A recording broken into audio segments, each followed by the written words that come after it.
Hello friends, it's Miss Kristen with the Cambria County Library. I was just doing some raking outside. That reminds me of a really great book about a badger who tries to tidy up the whole forest. Would you like to read that story with me? That would be great. If you're ready for this story, clap your hands. Here we go. Tidy by Emily Gravitt. Deep in the forest lived a badger named Pete, who tidied and cleaned and kept everything neat. He tidied the flowers by checking each patch and snipping off any that didn't quite match. Tidied the fox by grooming his fur. He untangled each knot and each twig and each burr.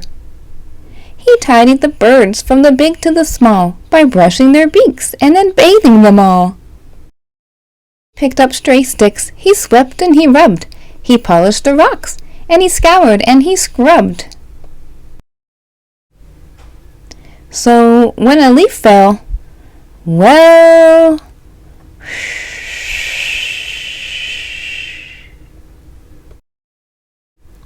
Pete tidied up, but he still wasn't happy. Now the trees looked bare and scrappy, and so to make it all look neat, Pete undertook a mighty feat. He dug up every single tree. But then it rained. There was a flood. And afterward, a lot of mud. Pete called in the diggers. He called in the mixers. He called in the concrete, the rakes, and the fixers. No mud, no leaves, no mess, no trees. Perfectly tidy and perfectly neat. "This forest is practically perfect," said Pete. "I'm hungry," he thought. "I deserve a treat." So he hunted around for something to eat. But the beetles and worms that he usually found were under the concrete, deep in the ground. And so Pete decided to go home instead. If he couldn't have dinner, he'd go straight to bed. But when he arrived and took out his key, there wasn't a door where the door used to be. Later that night, Pete tossed and he turned. His belly was empty, it rumbled and churned. As he lay in his mixer, wide awake, he started to think, "I have made a mistake." So,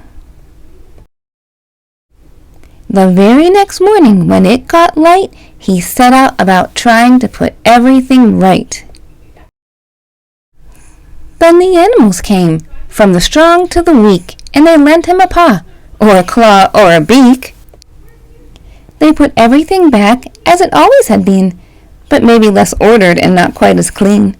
And Pete, well, he promised to tidy up less, but if he succeeded is anyone's guess. The end.